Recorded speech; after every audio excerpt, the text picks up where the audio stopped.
I'm Sergeant First Class Timothy Hughes with the 18 Medcom here at Talisman Sabre 2023. So we're here to discuss bio-wearables. So by all means, sir, can you please introduce yourself and tell me your duty position and who you work for? Yeah, hi, I'm Dr. Nate Fisher. I'm the Deputy Chief Technology Officer for JPEO CBRN Defense, Enabling Biotechnology. If you would, can you tell me a little bit about this particular wearable and what its capabilities are?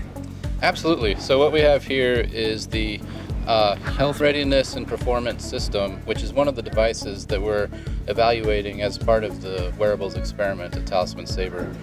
This particular device can do a number of things, but one of many is to identify early signs of heat stress and heat illness. So curious question, how does this work? Can you take me through the process of how you guys put it on a service member and make it come alive, so to speak? Yeah, absolutely.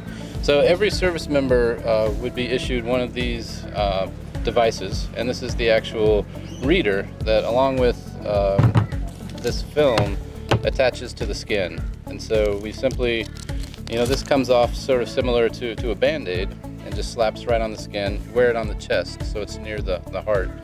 And then this device, just very small, you can see there's a very small form factor. That just attaches right to that strip, and then that becomes a single lead EKG. So it measures heart rate variation, respiratory rate, pulse oxygen level, activity, and a few other physiological metrics that all come together in order to enable a predictive algorithm to analyze the data from that service member and then alarm that individual or a squad leader or a medic as to take a look at that person. So it goes basically from the person, from the device, and it goes to the cell phone essentially, yes? That's right, yeah. So this device transmits to a receiver that can be in attack network. So the squad leader, the medic, can be connected via TAC to that soldier or service member, and they get an alert on their screen if they need to pay attention to a particular individual because they have signs of heat stress or even potentially of illness or fatigue.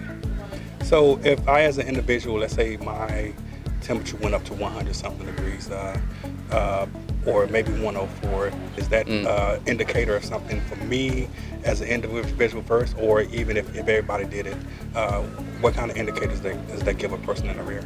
Yeah, sure. So when you're talking about heat injury in particular, it's more of a immediate action type of indicator, right? Because as you're well aware, so heat stress is an urgent situation that needs to be dealt with right away in order to prevent further injury. And so really what we're looking for the device to do is to be a trigger for that individual to be self-aware that maybe they've crossed a threshold and can pull back if appropriate for the situation, right?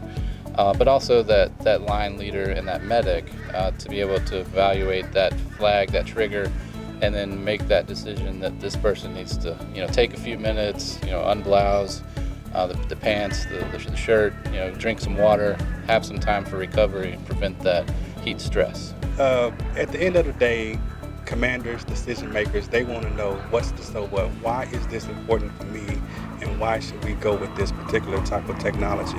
So can you tell me, if you had to do an elevator pitch, what would you tell those people? Yeah, so the elevator pitch for wearables in general are twofold. Number one, it's a tool to get left of bang for that individual injury situation with heat stress, with fatigue. And then secondly, it's an opportunity for senior leaders to move left of bang or left of sneeze, left of cough for infectious disease, CBRN type of events. So that we get immediate notification, and then we can immediately institute countermeasures, and we can immediately address any type of medical logistics that need to flex across the formation depending on where that infectious disease signal happens. Okay, that sounds good to me, sir. Thank you for your time. It's been a great interview. And I'm Thank you, sir. Thank you. And I'm Sergeant First Class Timothy Hughes, and this is Dr. Nathan Fisher.